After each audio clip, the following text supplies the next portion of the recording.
Nedra Rome, lifestyle columnist for the Atlanta Journal-Constitution, and I am here today with my co-editor of Unapologetically ATL, Ernie Suggs. I am Ernie Suggs. You've introduced me. I'm Ernie Suggs. I'm a race and culture reporter here at the Atlanta Journal-Constitution, and welcome to our monthly Unapologetically ATL monthly virtual event, right? We're at the Tabernacle. I love the Tabernacle. And we just had a very special guest in here. Why don't you tell everybody who was here? Yeah, we just had Roy Wood Jr., special correspondent for The Daily Show. He was interviewed by our own Tia Mitchell, who is our Washington correspondent, who's one of our best reporters here at the Atlanta Journal-Constitution. So you are in for a wonderful conversation about politics. And after you check out this great conversation with Tia and Roy Wood Jr., check out Unapologetically ATL and subscribe.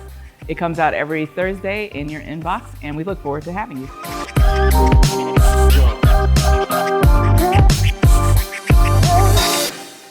Well, I'm so happy to be joined today by Roy Wood Jr.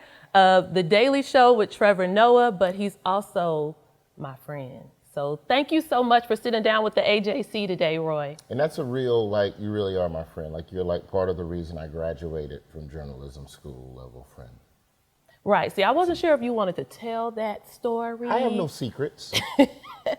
So no secrets. It was my sophomore year, your sophomore-ish year, junior year. Supposed to have been junior, but still sophomore. And yeah. I applied, I don't even know if you know, I applied to the FAMU, which was our school newspaper at Florida A&M University. Yes. And I was like, let me go into a leadership role, make me an editor. And they were like, well, what section? And I was like, any section but sports. And they were like, well, actually, there's a sports editor who's a guy who could use, someone who can help him. So we're gonna assign you to the sports section, Tia. So I worked for Roy Wood Jr. Until my ass got suspended from school for acting a fool. And then they was like, good news, Tia, you are now the sports editor. So I went from please don't give me sports to learning how to do box scores. I'll never forget one time, it was the BCC game, the most lit basketball game, and I'm at the media table taking stats instead of being in the stands with the rest of the students. And I said, thank you, Roy Wood Jr. You are very much welcome, and that's what you get for telling the truth to your boss. And I hope you learned a valuable lesson. And I'm glad you graduated, friend. Yeah, I am too. Low-key, The Daily Show is the perfect intersection of stand-up comedy and journalism. And it literally is exactly what my life was at that time. Yes. Because I was doing stand-up while taking my classes and everything. And, I would say that, FAMU is the first place I got to really creatively explore, because you also know the type of stories I wanted to cover and the stuff I wanted to write. It wasn't normal, traditional, today in the news, the governor said that thing. I wanted to cover the weird stuff. I remember doing a cover story about students who were exotic dancers for professors. And it's some stuff, look at this camera. There's some stuff going on in these college towns between them professors and some of them students. It's professional, it's legal, and it's all in their paper. It's consenting in adults. It's consenting, but it's still freaky. Let me ask you this. Well, let me tell you this. When you were starting your career, like you said, you were still at FAMU, and you were driving in your car to all these shows. 8 hours. I didn't know that you were doing so much until you did Letterman that day. Ladies and gentlemen, please welcome Roy Wood Jr. Roy.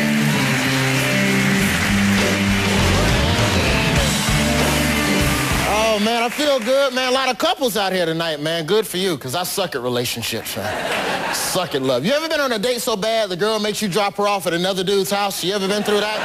And I know that was even really after, but I don't think I really grasped that. Roy's out here doing it until it went from you doing local your thing. Shows. Hey, I'm gonna do a show over at Florida State. Y'all wanna come see me at Florida State? Then Letterman. Yeah, that year. I did Letterman and Def Jam in the same 12 months, which is there's a lot of things that I've done that I could be, proud of or whatever, but that's the one thing that really, because the Letterman and Def Comedy Jam are both iconic comedic institutions on totally opposite ends of the spectrum, and to be able to have thoughts that could get me on either program I don't know. It's just something I'm just proud of. I'm proud. I mean, we were all so proud. And then I remember the first time I saw you in person was here in Atlanta when Uptown Comedy Corner was downtown and you were Next the to the strip headliner. club. Yes. Shout out to Marietta. Was it Marietta Street? I think Marietta Ave? so. Which is like right around the corner from where we are now. So it's so crazy.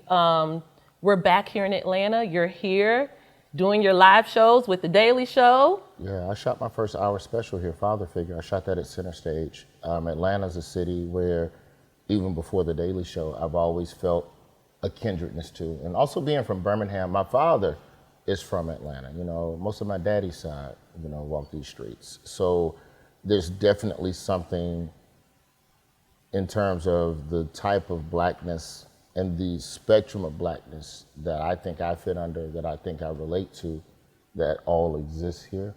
And so it's always been dope to be able to be here and be a part of the culture. So yeah, I had to do the first special here. That's why when they said they bringing the show here, I was like, hell yeah. Yeah. And we're going to get to all of that. I was working with our Unapologetically ATL team, which is the AJC's newsletter about Black culture. And I said, I want to bring Roy a plate of my favorite Atlanta foods. And we couldn't work that out because we're taping this in the morning. But if I was able to bring you a plate of my favorite Atlanta foods, what would it be? It would have some crab legs from Spawn Divots. Okay. It would have some lemon pepper wings from JR Cricket, particularly the one in Cobb County that's Rattler owned. Oh. Okay. It would have a Waffle House, original waffle. That's kind. It would have sides from Busy Bee. Okay, I'm not familiar with Busy Bee. Busy Bee's soul, it's my favorite soul food restaurant here in Atlanta. It's not far from here, it's downtown. And then we would drink a drink called the Perfect Atlantan from Tom, Dick, and Hank, which is a barbecue restaurant that I'm gonna drag you out to because they got a really cool rooftop. Is it inside 285? Yes, it's just their original location is the south side of town, right by the old baseball stadium. Okay. I'm just letting you know, I don't travel We're going. beyond the wall. We're going. It's like Game of Thrones. Yeah, we're not gonna go beyond the wall. I'm going out there. We're gonna be, like real Atlanta. Okay. And then we're gonna have a cupcake from Cammy Cake. That's my perfect Atlanta meal. Okay, I'm down to try all of that. Like, there's so much, I don't get to come here as often as I used to. Like, I'm probably performing in Atlanta once every 3 years now. So every time I come, it's 5 new places. Yeah. So it's Slutty Vegan. Like, I remember. Oh, yeah. I remember coming one time, and this is when I realized how quick the city was evolving. This had to be 15, maybe 20 years ago. I had one of them ghetto burgers from Miss Ann. And like, that was like an iconic spot.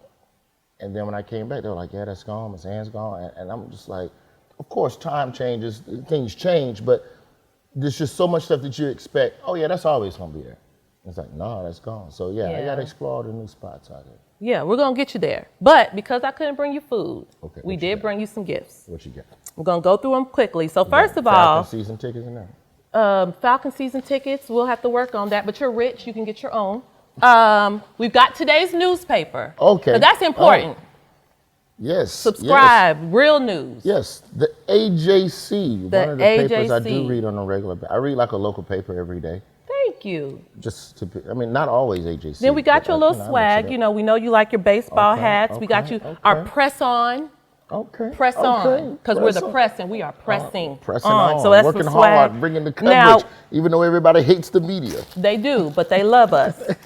Okay, I brought you an AJC cookie. Just it's decoration. Don't eat it, okay? And the you know, cookie, a pen man. for you to take your notes. can't. Yeah, But then here's some sentimental gifts. So you visited the AJC newsroom and took pictures with the Rattlers in the newsroom. So this is a picture that we took when you visited the newsroom. This was probably like 2018. Shout out to Marlon A. Yes, Walker. Marlon Walker brought you up, and that's Rosalind Bentley. And then we know you're a baseball fan. Yes. This is the AJC book we put out after Hank Aaron passed. Now, you know I'm a baseball head. I know you're going to like this one. Stop touching it. You're messing up the See, I know. It's mint condition. Don't touch it no more. And then the last thing is Put it our right here. editorial cartoonist, Mike Lukovich. This is a print of one of his more iconic editorial cartoons. This was, of course, about John Lewis being that bridge. He actually signed and dated it for you. Wow. This is worth some money, I'm just saying. That's going up in the crib. Yes. That's going up in the crib. I might even put this up in my son's room, actually. Thanks. So, you know, we just want to give you a little love before we get into the nitty gritty. Because Because I've got some big probing questions for you. Okay, so you setting me up. So this is a bribe. Yes, that's a bribe. This ain't no gift no more. This feeling like a bribe. That's your payment. That's your payment. Okay. In advance. Well, I appreciate this. This is dope, man. Yeah, I've always been a big fan of the AJC. Well, thank you. And listen, I hear, there are changes going on here at the Daily Show. You might be making a change. So, the AJC's never hired a comedian, but we might need to. Well, you know what? We'll see which way a things comedian go with the journalist. host. But, I'm going to tell you this much. I'm going to be telling jokes somewhere. I ain't never stopped telling jokes since 1998. Nice. So if the Daily Show is where I continue to tell jokes, cool. I think right now we're just in a space of just like really trying to get through midterms. Because the Trevor announcement, of course, you want someone you love to continue doing the thing you love them doing, but folks got to evolve, folks got to grow, and time brings change. So we'll get to that when it's time to cross that bridge, man. But in the meantime, we got to make sure y'all don't end up with a football player as a senator. Well, so let's talk about that. Is that what you want? Well, yes. Let's talk. Well, I think according to recent AJC polling, you want a grown man? There is in Washington, a lot of journalists showing up to meetings like this. There are a lot of voters who say that they support Herschel Walker. So, and you said you've been here for your live shows with The Daily Show. You did a lot of looking into the political climate here, working on your different packages for the show. What did you learn about the Senate race as you were on the ground preparing for these live shows? We did more research before we got here, to be honest. And, for me, the research has come from, I have an advantage, I think, over Trevor and for sure over most of the other correspondents, except for Dulce Sloan, who's from Atlanta. But I've performed in every pocket of this state. Georgia and Florida, I performed in more cities than any other state because I started, Tallahassee. I did Thomasville, and I did Augusta and Savannah. Probably Albany. I did Sylvester, right around the corner, right there, all that 280, that little Highway 280 little pocket right there, LaGrange, all them little spots. So I've done Tifton. What you know about doing a show in Tifton by the grass? So, Atlanta is not Georgia. Atlanta does not represent all of Georgia. And there is a huge electorate in this state that feels disenfranchised. And I think that what Trump exposed in 2016 was that he used division to create a ton of single issue voters. And we weren't always, as an electorate, a single issue voting type of country, in my opinion. So now when people feel like we're losing the country and the blacks are getting everything and the liberals are coming to take your guns, if you get one person to walk up on that person and go, hey, I'll let you keep your guns. That's enough. Because that might be all that person cares about. They don't care. We don't care. We tend to care less, or Republicans tend to care less, in my opinion, about how voting for this one candidate can create ripple effects that are negative for other demographics. And once you locked in on that as a strategy, as a party, you will continue to win. And the Republicans have been whooping ass with that strategy. So you talk about the single issue strategy, which I think is really interesting to put politics in those terms, but you also put it in racial terms. How much of today's polarization and today's divisions, the root cause is race, in your opinion? It's all a box. It's either race, gender, or sexual orientation. Those are the three powder kegs, in my opinion, those are the three that you want to get somebody really stirred up, ask them about race, ask them about women's rights, ask them about gay rights, and see which way see where you at the end of that conversation. I do think that there is an element as well of financial inequity. I think that poverty plays a big role, if not as big a role as race. But of course, you have one side that has tricked poor white people into thinking that they are as good as the rich white people and that they're cared about by, or that they're cared for, and that their needs are being met by the rich white people, not realizing they're in the same boat as the black people who don't have.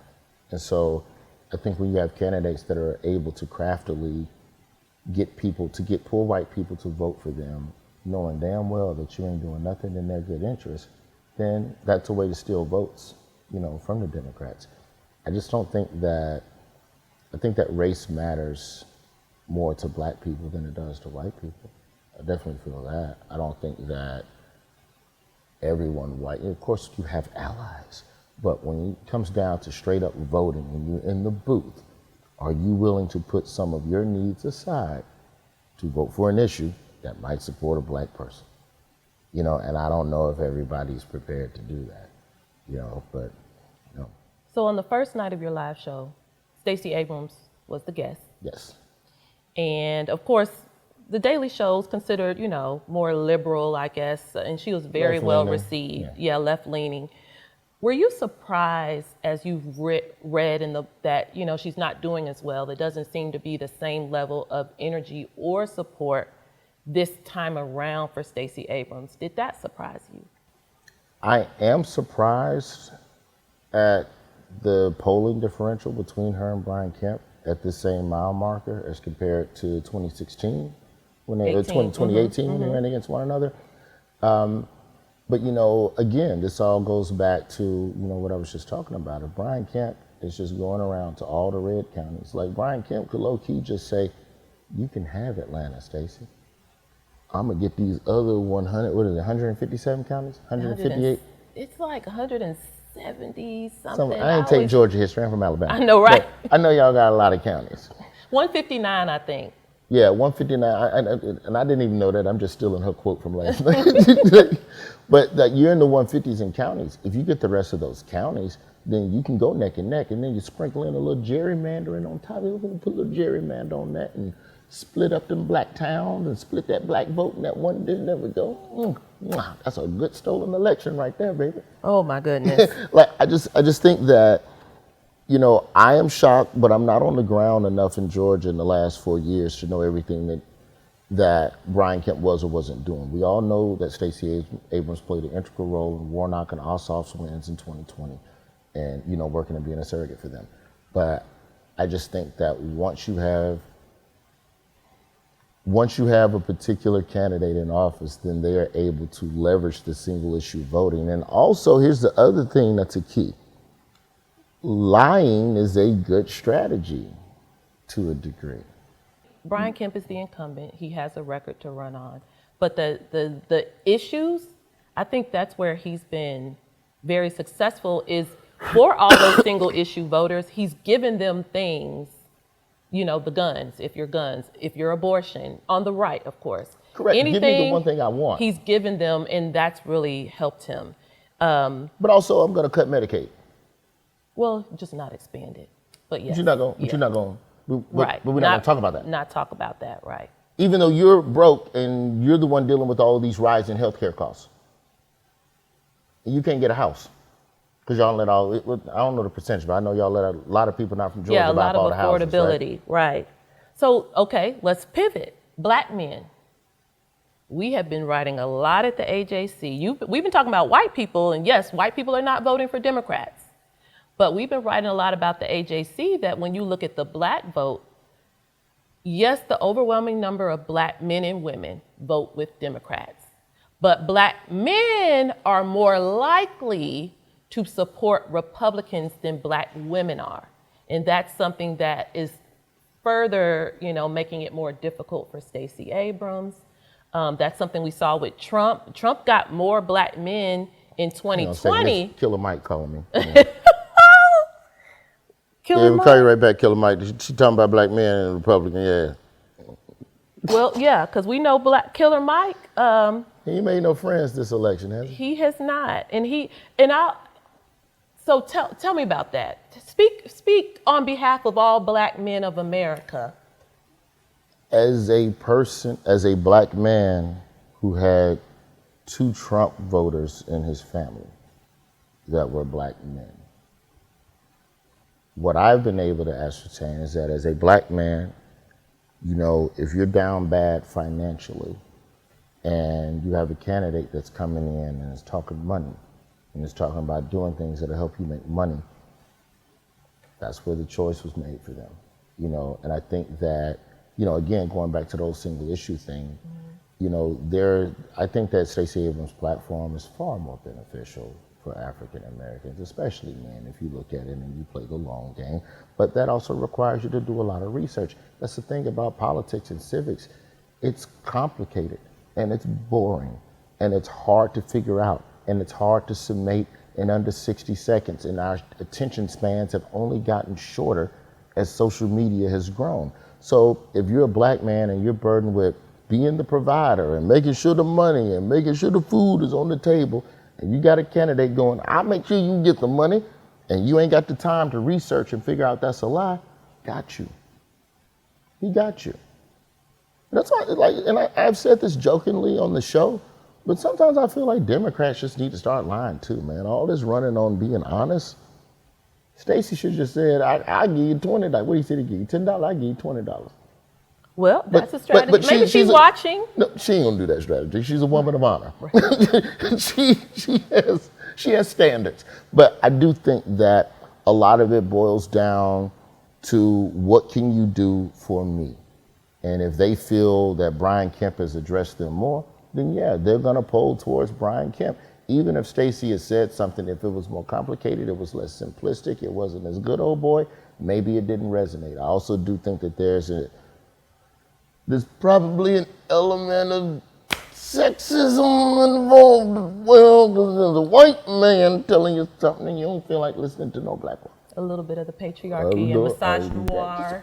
A little sprinkle of misogyny. So I want to bring up, we had some reader submitted questions. And one of the readers asked, why does it seem like so much national attention is on Georgia? Why are people all over the nation? Why is the Daily Show here in Georgia? The Daily Show is in Georgia because there isn't an issue in Georgia that isn't also happening somewhere else in the country. I think Georgia's a perfect microcosm of what's happening across the country when we're talking about specific issues, be it voting rights or voter suppression with, you know, y'all can't have no snacks at the polls. Apparently, if you pull out an oatmeal cream pie, you go to jail. If you get somebody bring you a sip of water, you're gonna go to jail. You know, you have a gun law here where you can just straight buy a gun the same way you buy a Snickers bar. So there's a lot of people that have problems with that. You have a heartbeat bill that your governor is pushing. And so I think that these are all discussions that are happening in other places across the country. And as we know from 2020, you know, Ossoff and Warnock were essentially what helped break a tie. Right, the balance of power in the U.S. Senate. So how many laws were passed, how many things were Joe Biden able to do or to block from happening because of those two men? Yeah.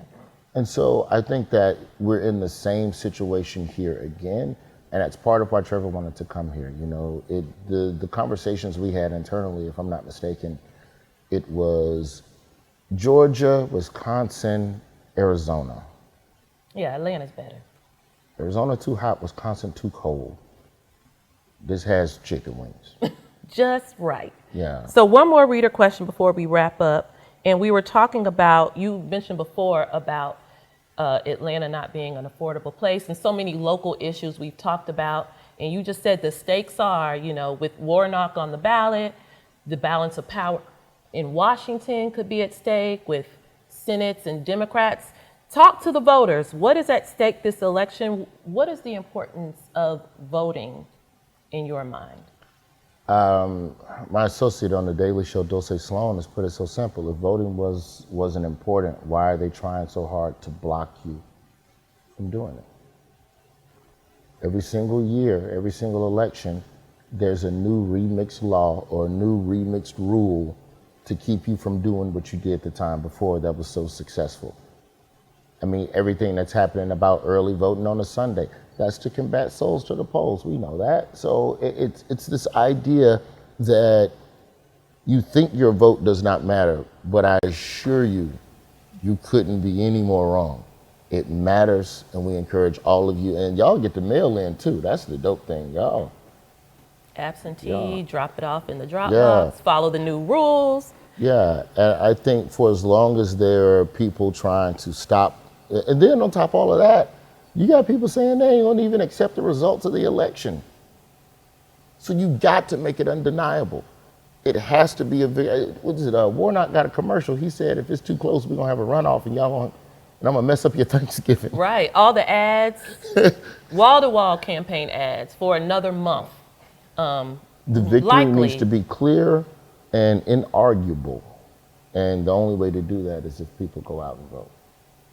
Well, Roy, I appreciate the fact, this is our first time like sitting down. I don't think we've ever done an interview. We've never done an interview. It's always been just, you support me, we hang and talk. I, of course, support you. Anytime you're doing a lot, I'm like, okay, I'm coming to the show.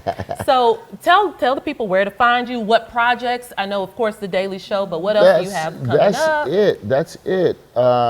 Confess Fletch with John Hamm is streaming now on Showtime if you want to watch me in a movie picture film. But we just kicking ass, man. We kicking ass on The Daily Show, and I'm happy to be a part of it. And what's your website? My name is Roy Wood Jr. Just put a .com behind that or an @ symbol in front of that. I'm on Twitter till Elon take it from me. Are you gonna pay for your blue check? No, I ain't gonna pay for no blue check. Ain't nobody finna play. If you pay for the blue check, all you're gonna do is get clowned by everybody. You're gonna get clowned. Having a blue check would be like wearing fake Jordans. That's gonna be the new fake Jordan. Like when you on Twitter with your blue check, like, look at this mother, that goof ass check on it. $20 a month trying to be important. What your goof ass, stupid ass check, what? I love you, I wait till the very end to get unprofessional. Right, I love it. I love that you almost broke Nedra over there. She was like, thank you, I really appreciate it. Frank. Wait, COVID, we can't be hugging. We took a test. Yeah. Oh, okay, yeah, bring it in there, okay.